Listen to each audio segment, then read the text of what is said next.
good morning, good afternoon, and good evening, wherever you are listening on this beautiful planet that we share together. Welcome to another episode of the 100 Connected podcast, where today we have such a special guest from our own 100 podcast family, Annette de Graaf. But before we start, let me introduce you to my fellow innovators and education nuts. Hi, Hanneke Maki from BuzzKid South Africa. Oh, Lindsay Stewart from Sweet Tree Arts, now calling in from Scotland. hello. And welcome to the wonderful Alex Shapiro from 100 HQ in Helsinki, Finland. Hey y'all. And my name is Sherelle, co-founder of Cheza Cheza in Kenya. So usually Annette does the guest introductions, but because she's the guest today, I have that honor.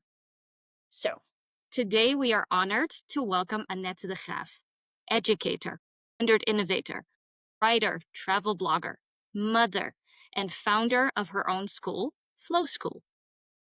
So let me start to tell how we got to know Annette during the 100 Global Summit last year. During our storytelling night, she told a story of when she was a child. She would like to read under her desk, a safe and cozy space for her. Her teacher did not really agree with that approach and wanted Annette to comply. Above the desk. Annette really didn't understand why she could not read under her desk. And this moment, I believe, is really what ignited this fire in Annette for every child in education to feel seen and heard. And this is really where the education journey started for her. She's been an educator for over 10 years at the International School of Amsterdam, gaining the confidence that you can do this differently in education.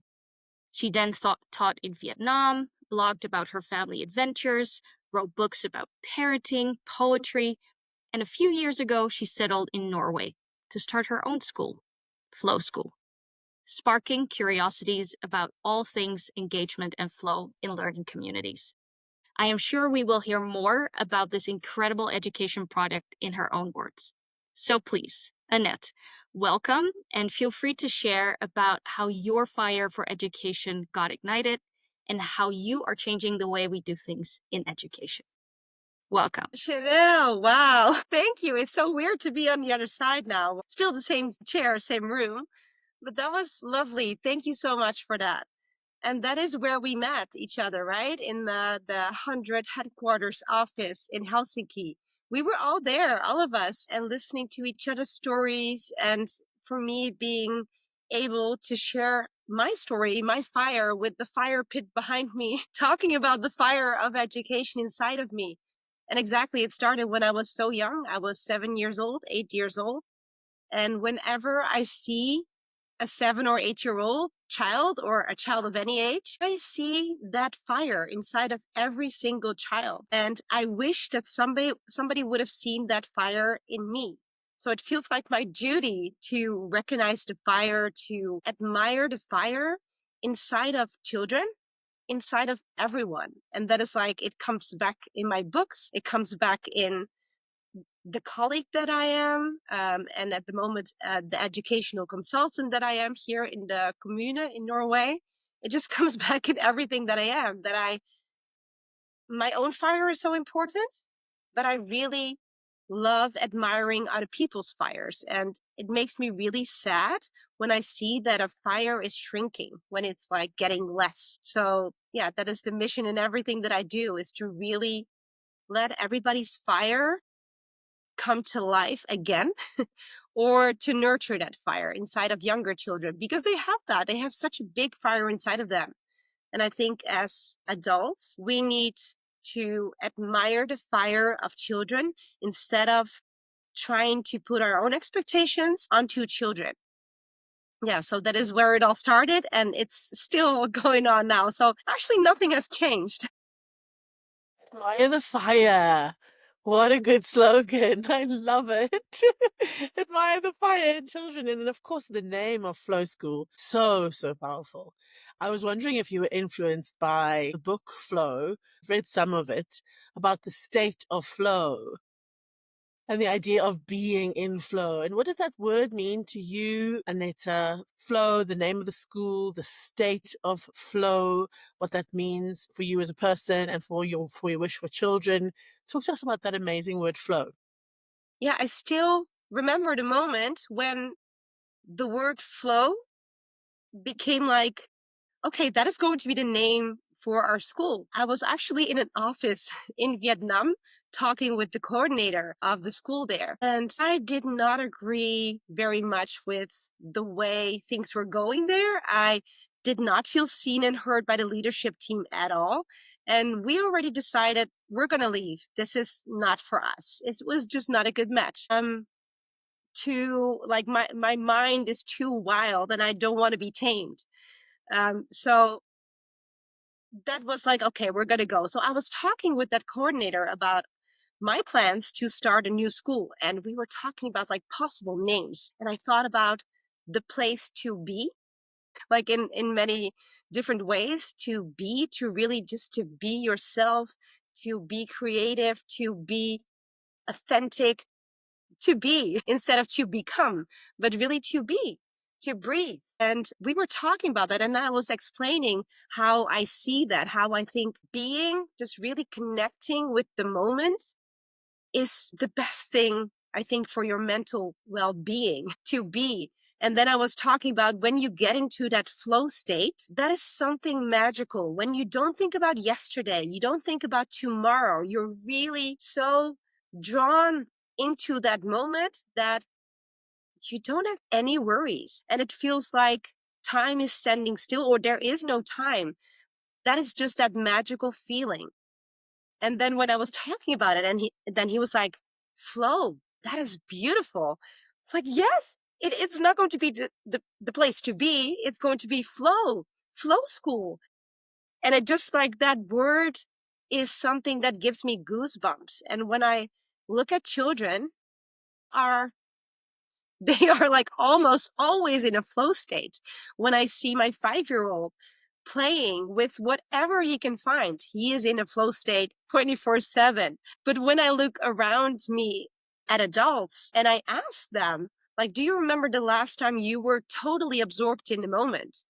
They often don't know. They often don't even remember because they're always hurrying and going from the disappointment to the next. And they forget to connect with the moment. So young children are the biggest inspiration for flow. And again, I want to admire that and I want to keep that flow state as long as possible in children. And for us as adults to unlearn to think ahead the whole time, but to relearn what flow means to us. And it's something different for all of us. So I'm curious for all of you, what brings you in a complete flow state? Such a great question. I have an answer to that, and the difficulty is that I don't do it enough. But to me, it's dancing. It's like that is so like free, and there's such flow. And when you say this, I'm thinking, why don't I do that enough? And I know last time we talked about also embodiment, and why don't we do more of the things that keep us in flow and keep us connected to ourselves? Immediately I'm thinking about that. I know what makes me flow, and I don't do it. But I would love to Yeah. hear from the others. Unfortunately, I think I feel the same. Is that what makes me feel like I'm in flow? It almost made me anxious when you said it, Anita, because that panic of like, oh my God, I don't spend enough time in that space, in that state. But for me, it's all about the natural state, like you say, of children. It comes in their factory settings that they are more likely to be in flow, like little Saul, who's 5, and little Jack, my boy, who's 5. And so I find, really truthfully, the only thing I can think of off the top of my head when I'm in flow is when I'm playing with my child, or I'm just singing or moving or walking, but he helps me get into flow, or other children. I've often said that when we facilitate with children, when we work with children in Buzz, it's the only time I don't think about what to cook and all my problems and my bills, because it actually forces you to just be totally and completely present and mindfully in the moment. In fact, to the point where you'll instantly, as soon as you're finished, need to go to the toilet. And you wouldn't have like necessarily even had that instinct. It's not for hours and hours, but if you're in a flow state doing a particular thing, it's as if your body knows to leave all of that behind and just allow you the space to be there. So for me, flow in my life, play as a first answer. I'm absolutely, of course, fascinated by this. And I've been reading this book recently because it's called The Present Moment. Because I'm very curious, actually, neurologically, what's possible and how long we actually can stay in flow, right? And I think it's also important to remember that we do live within a context of past, present, and future. And what's beautiful about this book, this is by Daniel Stern, who's a wonderful psychologist. What he talks a lot about how music can be a metaphor for the present moment. Because if you think about the chord structures and these small phrases, and the repetition that happens within music. It gives us the context to know that there is a present moment, but there's always our past influencing our present. There is always the future to look forward to. And when we, again, accept those layers, then we actually can be more present. Because I think when you live within the future or we live within the past, then you're still thinking, that's when the anxieties rise, and that's when we live in the space of confusion. So we want to kind of allow ourselves to accept those paths, look to the future, and gosh, that's something we're all very, very capable of. And what you're talking about, Annette, is incredibly important, that the children allow us to enter that state of flow so that we can be with them in order to move forward, which we've got to do, and also accept our pasts and our memories. And I think that metaphor of music is just beautiful, and dance too, Sherelle, because of course, when we're in the moment and we're fully experiencing it, we're just allowing ourselves, obviously, to be that state that we're all trying to get to. The other last wee bit that I want to share is one of the things for myself through a process of learning to be more present. Obviously, meditation and mindfulness is very common right now to help us all practice this. When I read that some of the highest, the best meditators can actually only stay in a state of pure just presence, and how short that was, I think maybe, gosh, I'm going to get it wrong, but it was a very short amount of time that you actually can stay neurologically in the present moment. That was helpful for me because I allowed myself to just begin the practice. So for all things, whether it's teaching, whether it's learning something new, it's just accepting that what you can do in that moment. And that's what I hear from you in all your conversations about Flow School. It's just the seeing, being heard, and then supporting out of that place. And that's, I think, very, very important part of the educational journey. Beautiful, Lindsay. And Alex, what brings you into a flow state?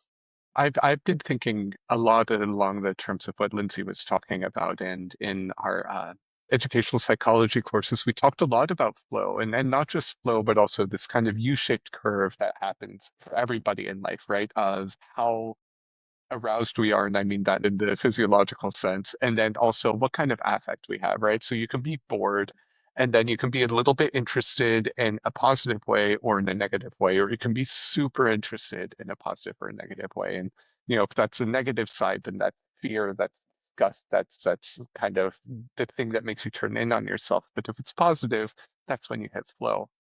But the other thing is that both of these high levels of commitment are also very, very energetically demanding.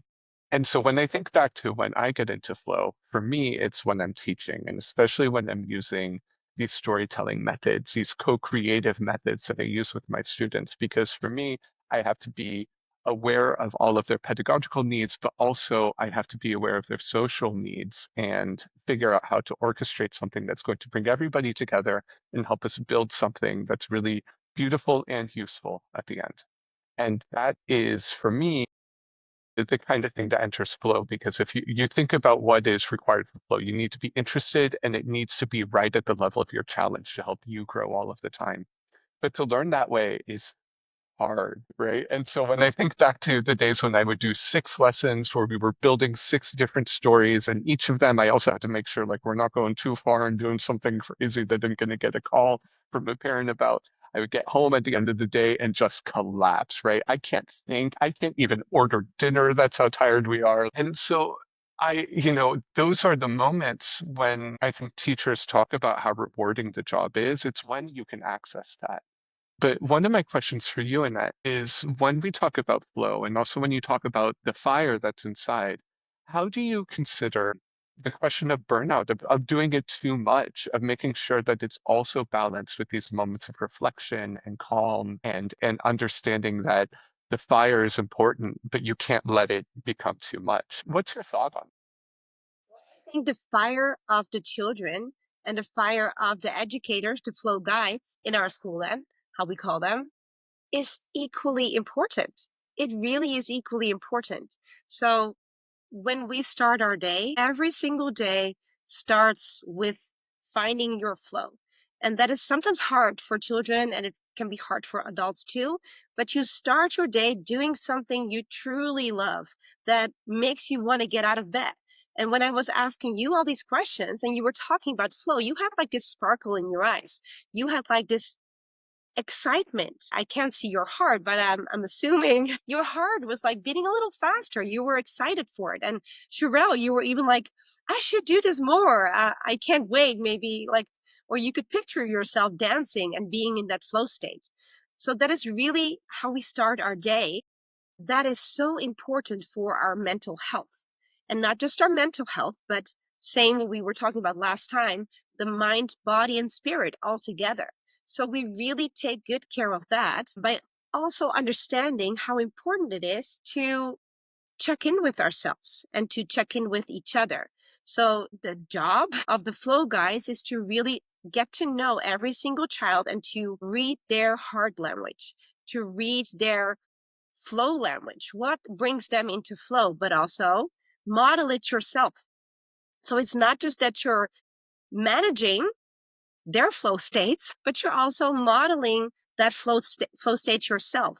So it is important that you do the work, the inner work yourself, because children are often not so good at listening to us at our lectures or our instructions, but they are the best copycats on the planet. So if we model that flow state, if we model that we take care of our mental well-being instead of racing around and just like, yeah, I'll come to you later. I'm working on this right now, right here. But really, okay, what can I do to change that behavior myself so that I model that peace within my own head? So children, they see that I live the life I want to give to them. So that is really important, but also that we see that in each other, in colleagues, so that we help each other to find those flow moments during the day. And it's really cool when you ask adults, like all of us, what brings you in that flow state? It brings such a connection to our relationship. And that is what really makes flow school so amazing, that we are all curious about each other's flow state and that we can get inspired also to try something new. So if Sherelle is so into dancing and Hunnick into playing.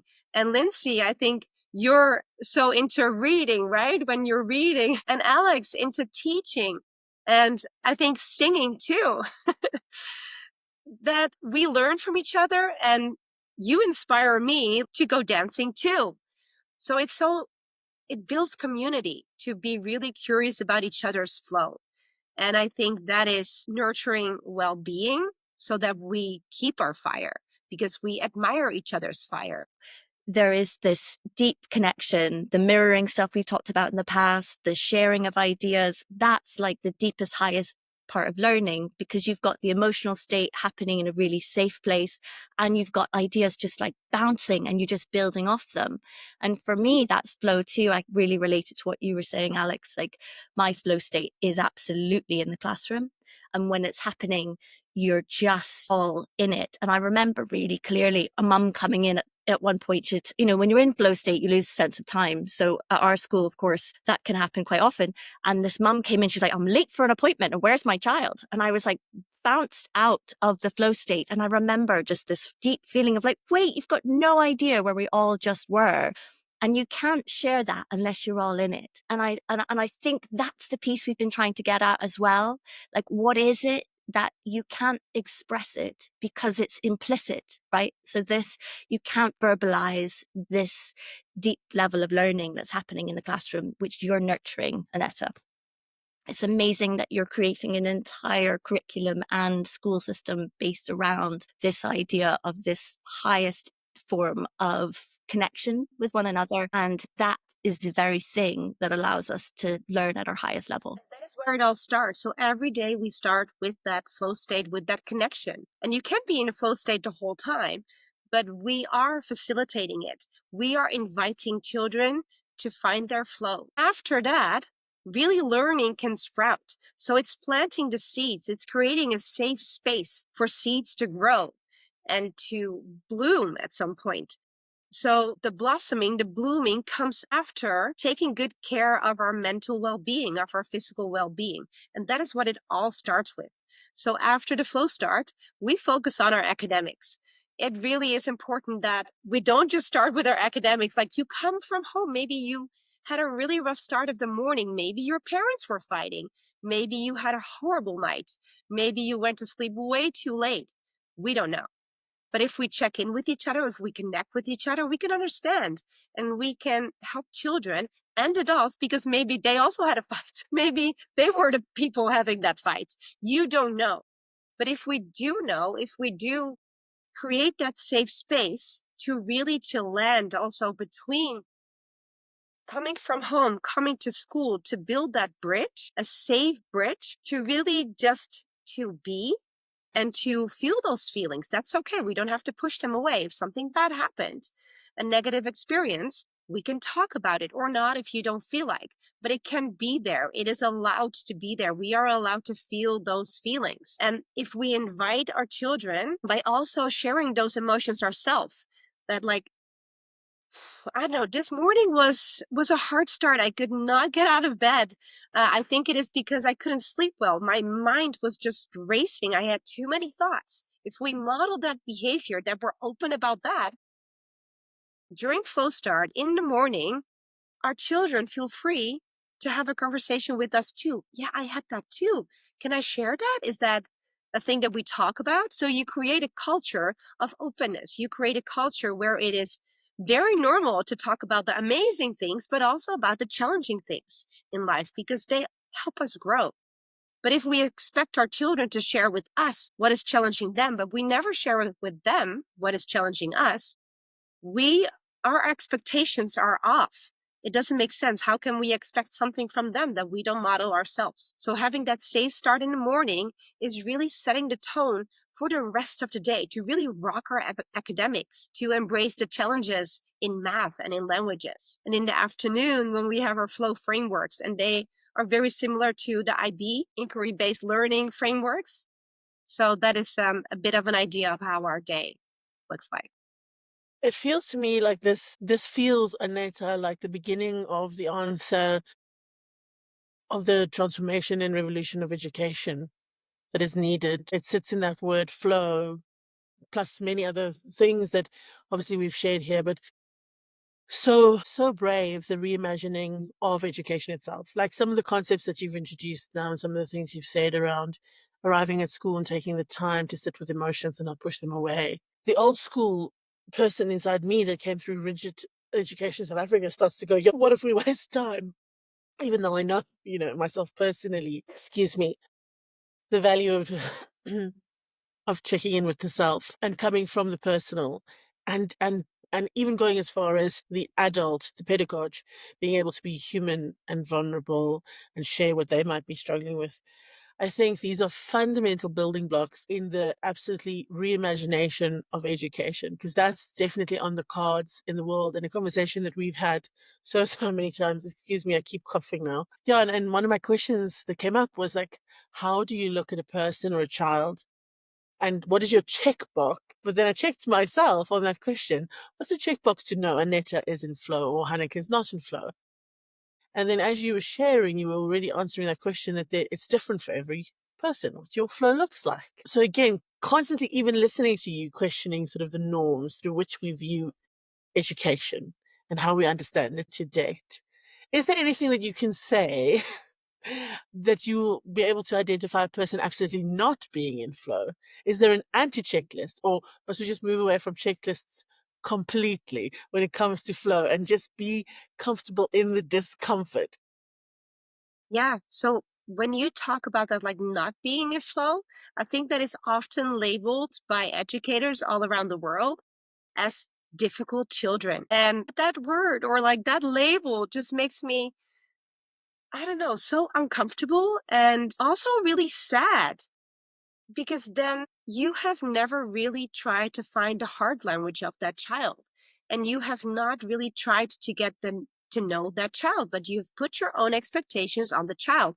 And the child did not meet your expectations. So it is a bad child, or it is like bad behavior, difficult child. So whenever we would have these conversations with a team of educators about the difficult children, that is just what makes me like, okay, can't we just be curious about the child? Can we be curious about the home situation? Can't we be curious about what we can do, what we can change, so that child, there we go again, feels seen and heard and valued and loved for the fire that child has inside, for their authentic being. And I understand that this is not something that comes natural maybe to many teachers. I don't use the word teacher, but I use the word educator often, or guide, because I like to step away a little bit from the teaching, but often it's just still in my vocabulary. But if we do not put the time into really getting to know the child,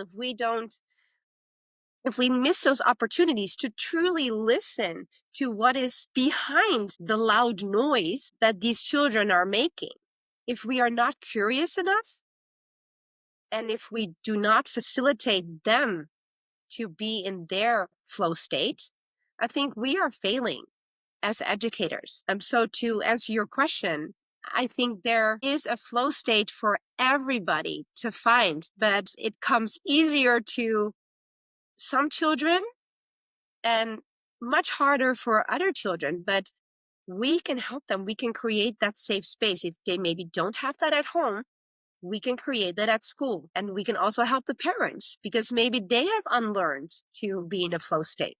We can help them too. So that's why I think community is so important. So children are not just learning about this and not just experiencing this at school, but yeah, when they go home and the situation is completely different, then in Dutch, it is like zwemmen tegen de stroom. So like you're swimming against a stream. So Walking with the tap open. yes, exactly. I understood that with my Afrikaans. Just a follow up, is a flow school going to be only in Norwegian, or will there be English classes? So I have a little scoop about that. It's not a happy scoop, but we just received a letter that we are rejected by the Utdanningsdirectoraat. So I received it on Thursday afternoon, that we do not fit into any of the existing boxes. We are not allowed to be a bilingual school here in Norway. We are not allowed to have our own curriculum. It needs to be a known curriculum. So it needs to be or Montessori or Steiner Waldorf school, or it needs to be IB. We'll have to pay lots of euros or kroner for that, or IPC or Cambridge. So it needs to be an existing curriculum. We are not allowed. They haven't even read the whole flow school curriculum. They have not read a single word. They just saw it's something different. We're not even considering. So it's a big no. But Wow. what does that mean for you? Because I was about to move to Norway to put Jack in your school. Like literally, that's why I was going to ask you the question. Because I was like, if we can do this in English, I'm there, friend. Seriously, like I am there. What's the plan? Yeah, so that was on Thursday, and there were big tears, and I called my team.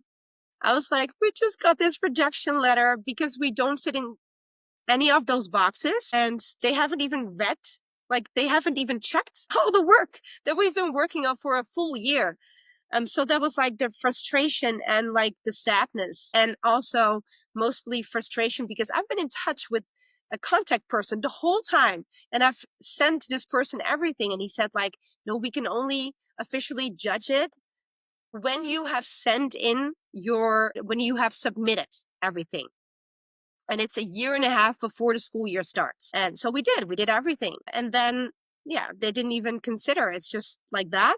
So then a day later, I already felt, instead of being like beaten down, I felt so empowered, because these challenges, big bumps on the road, in the road, or these big walls, I've been facing them my whole life. This is nothing new. This is, as an innovator, as an educational innovator, you have to face those big walls by the government, by educators, by anyone who's not open for educational innovation. Every single time you have to prove yourself, but also improve yourself to make sure they listen. So they haven't heard us. And if I will send this same thing again, they will still not listen. So this is not the way. We have to just take a step back. This setback, I think, is a blessing from the sky, and think, what can we do now so they will hear us and they will see us at some point, but this is not the way. So now we're looking into, okay, we're not allowed to be an official school at the moment, at this time. Why can't we be an unofficial school? So we do not have to face all these laws and regulations and rules, whatever they have already set in stone, literally. So we are thinking about starting a flow after school. So children in Norway are often finished with the school day around 1 o'clock, around 1:30, which is really, really early because parents work. And then children go to an SFO, which is like an after school playtime. Nothing is really happening at most SFOs. There's not really learning happening. There's not really organized activities. So SFO could be something that we can really practice our curriculum. We can do everything that we want to do at the start of the day, but it will be just on a different moment of the day. So we're not letting this stop us. We're actually feeling even more empowered to make this happen. And if we're not a known or famous pedagogical curriculum yet, let's do it. Let's make it. We can have a Flow SFO in Haugesund, in Aksdal, near here. We can have a Flow SFO in Stavanger, in Bergen, in Oslo. We can start this wherever we like without having to wait for approval from the state, because you're just allowed to start this. You can start an SFO in a climbing hall. You can start an SFO anywhere you want. And the curriculum that we have worked on so hard and put all our blood, sweat, and tears into, it is not wasted. It is there. That is our foundation. It's just a different moment of the day that will be in our flow state. So that was really hard, but my team is just so amazing, and I love them so much. And we were sitting with one of my team members. I'm not kidding. We were just sitting there on big boulders overlooking the fjord, and our children were playing on subs, and we were having this conversation, coming up with the Flow SFO idea. So I think we are not going this way, but we're swimming against the stream in our own way. It's really amazing to hear how quickly you were able to adapt and move forward and understand that this is a challenge to overcome. And I just want to salute that. And I also want to put forward Take It or Leave It SF Flow as a possible name. It feels like it's right there. And I wanted you to have that. Sounds amazing. And something else that is happening right now that is like so good. So yes, this was such a challenge, but I am strong. I can take the heavy weights. Like, I love lifting, so I can lift this, and I'm getting even stronger. Look at the muscles. Yeah.